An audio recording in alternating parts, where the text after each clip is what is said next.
fire cast dancing shadows on the walls as I settled into my favorite armchair. My grandson Timmy sitting cross-legged at my feet. It was a chilly autumn evening, and the atmosphere was perfect for sharing one of the many stories from my childhood. Timmy loved these tales, and tonight I decided to share one that had haunted me for decades. Timmy, have I ever told you about the haunted school I went to when I was your age? I asked, my voice low and ominous. Timmy's eyes widened with excitement. No, Grandpa, tell me. I leaned back, gathering my thoughts, and began. It was a long time ago, back when I was in elementary school. The year was 1953, and our school was a grand old building with creaky wooden floors and long, echoing hallways. It was a place that seemed to hold a million secrets, and one of those secrets changed my life forever. Timmy leaned forward, his eyes glued to my face. There was a boy in my class named Tommy. He was quiet, always sitting at the back of the room, never drawing much attention to himself. One day, Tommy went missing. The entire town was in an uproar, searching day and night for any sign of him. It was days later that they found him, or rather, what was left of him. He had been murdered, his body hidden in a shallow grave in the woods behind the school. Timmy gasped, his hand flying to his mouth. The police never found the killer, I continued, and the school was never the same. It wasn't long before strange things began to happen. At first, it was little things.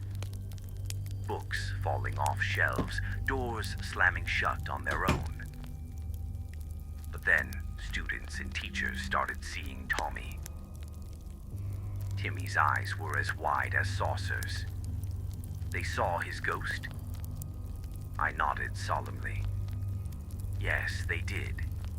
He was seen roaming the halls, sitting in empty classrooms, always with the same sad, lost expression on his face. It got so bad that some of the students refused to go to school, and parents started pulling their kids out.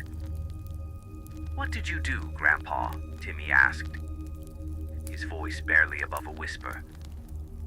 I tried to avoid the hallways where Tommy was seen, but one day I had an encounter that I'll never forget.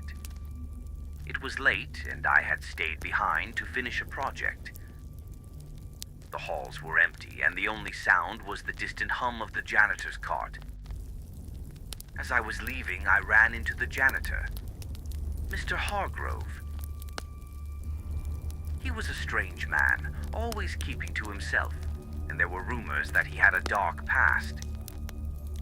What happened? Timmy asked, his eyes fixed on mine. I remember it like it was yesterday, I said, my voice trembling slightly. Mr. Hargrove looked at me, his eyes glinting in the dim light. He smiled, but it was an evil smile, one that made my spine shiver. Nice shoes, kid, he said, his voice oily and slick. You look really great in them. Timmy shuddered, drawing his knees up to his chest. I hurried home that day, not daring to look back. After that, I tried to avoid Mr. Hargrove as much as I could. But then, something happened that no one could explain. One night, Mr. Hargrove ran out of the school screaming, his face twisted in terror. He was shouting about seeing Tommy, saying that the boy was coming for him. He never came back to the school after that, and no one ever saw him again. Timmy's eyes were wide with fear and fascination. What do you think happened to him, Grandpa? I took a deep breath, letting the tension build. I don't know, Timmy. Some say that Tommy's spirit drove him mad, that he couldn't live with the guilt of whatever he had done. Others say that he left town trying to escape the boy's vengeful ghost. But one thing's for sure, Mr. Hargrove was never seen again, and the haunting stopped soon after he disappeared. Timmy was silent for a moment, absorbing the story. Do you think Tommy's ghost is still out there? I looked into the flickering flames, the memories of that time swirling in my mind. I hope not, Timmy. I hope he's found peace wherever he is. But if there's one thing I've learned, it's that some ghosts never rest. Timmy shivered, pulling the blanket tighter around him. That was really scary, Grandpa. I smiled, ruffling his hair. Sometimes the scariest stories are the ones that are true. Now, off to bed with you. It's getting late. As Timmy scampered off to his room, I stared into the fire, lost in thought. The memory of Mr. Hargrove's evil smile lingered in my mind. A reminder that some secrets are better left buried, and that some stories never truly end.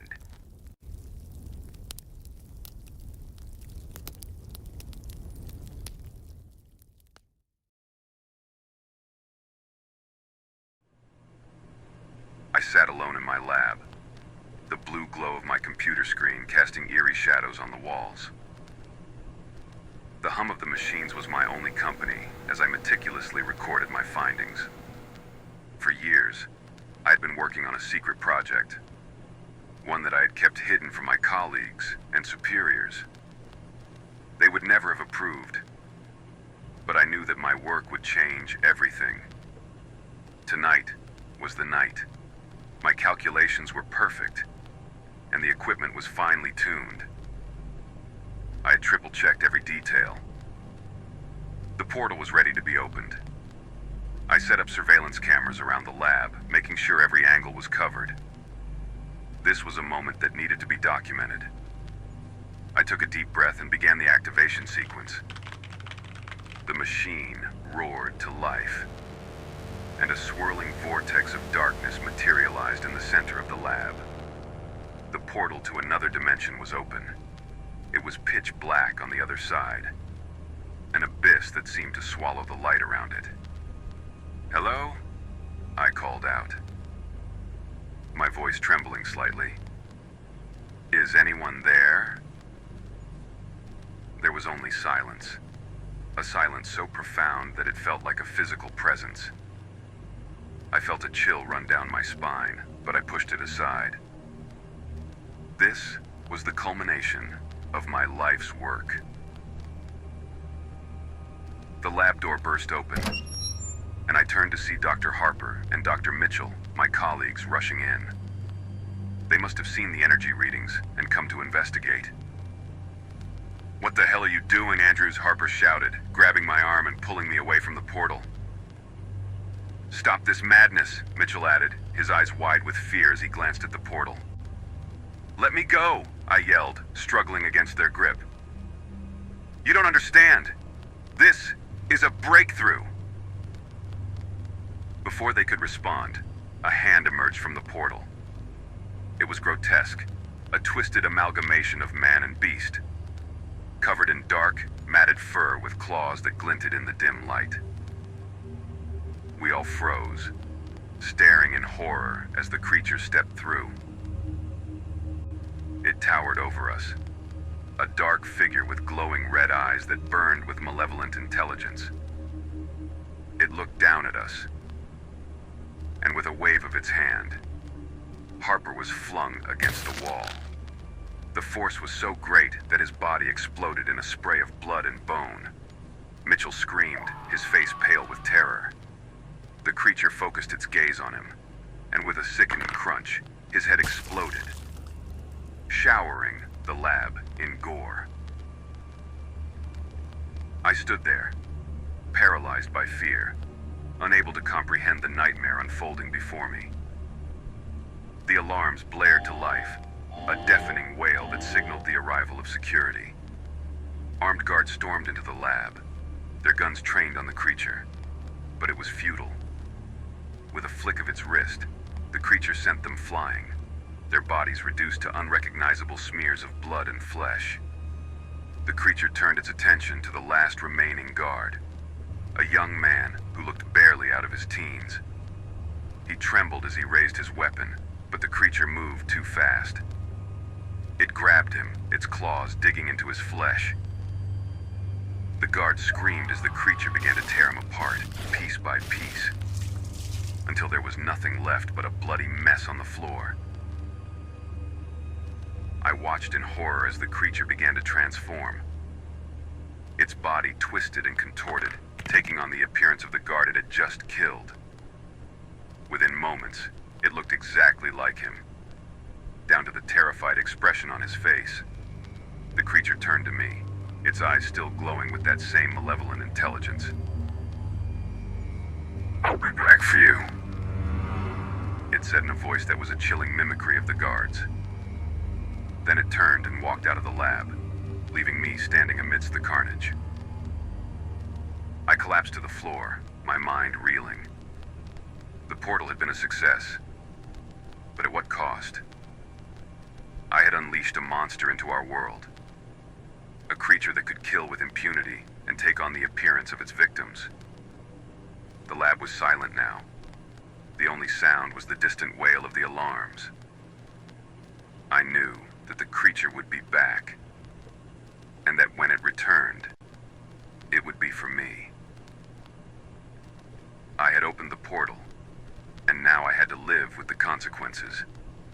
The creature's words echoed in my mind as I stared at the blood-stained walls.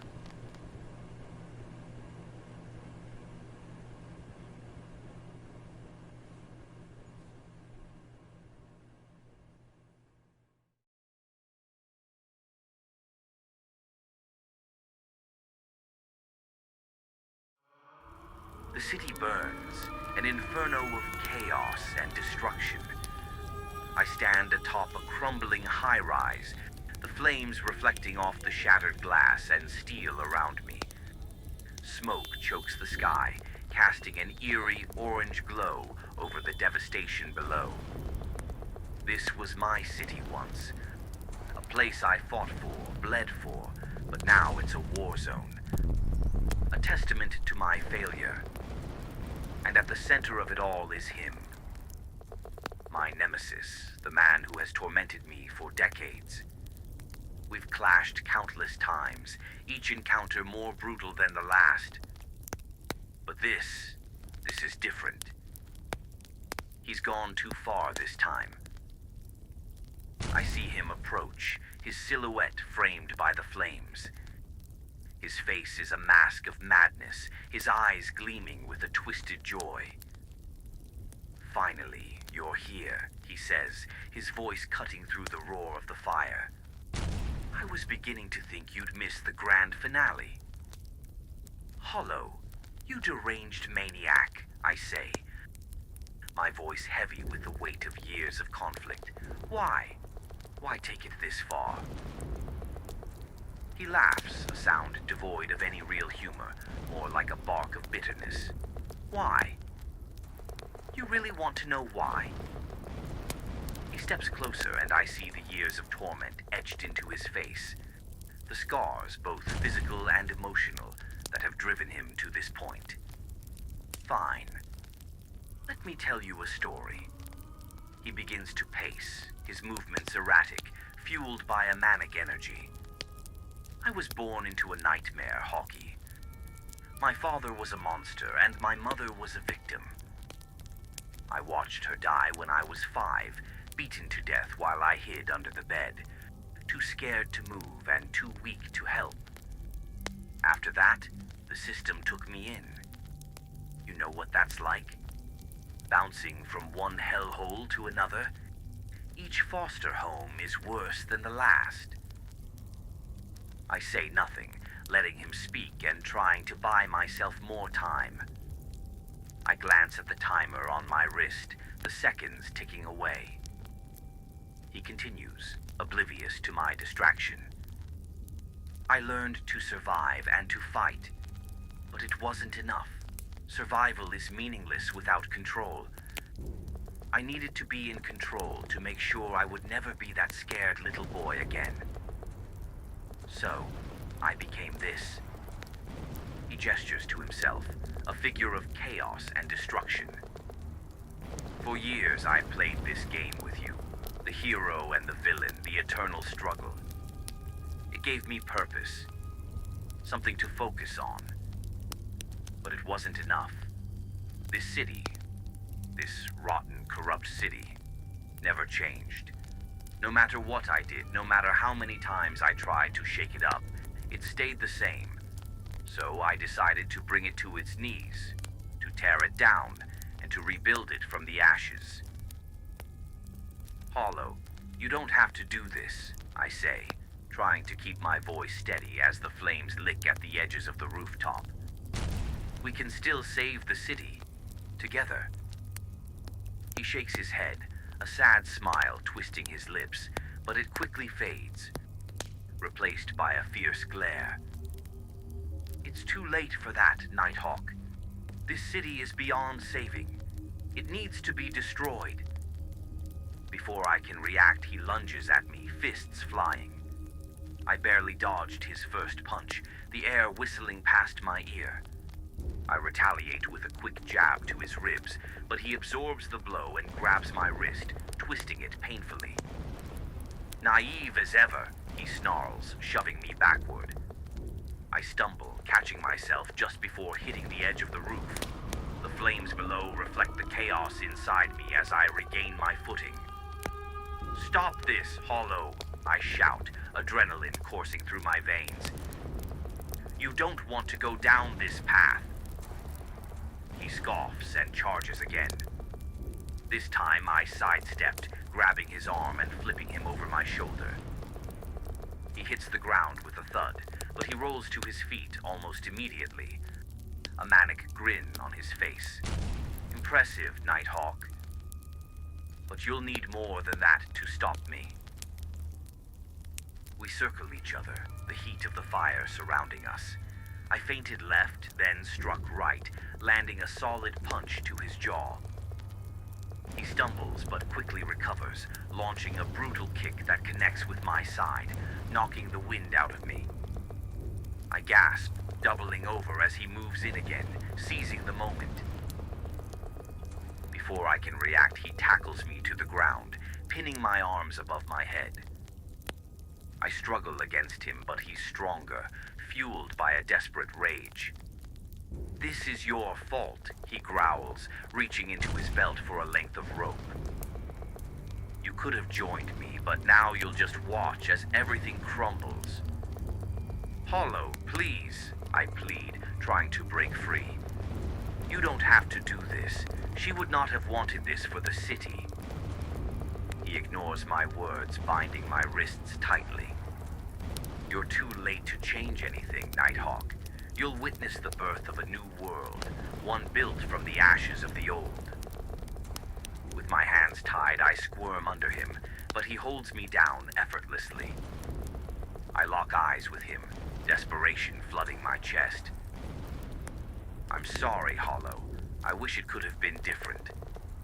So do I, he says softly. The timer beeps and I know it's time.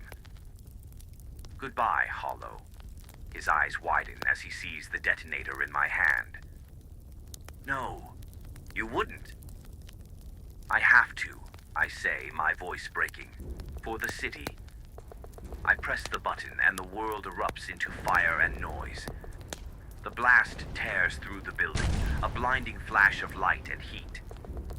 In those final moments, I see his face twisted in rage and pain, and then everything goes black. From the distance, survivors watch as the top of the high-rise explodes, a final testament to the hero who made the greatest sacrifice. The fires continue to burn, but the city, though scarred and battered, will survive. The people will rebuild stronger and more united. And I, Nighthawk, will be remembered not as a vigilante, but as a hero who gave everything to save the city he loved.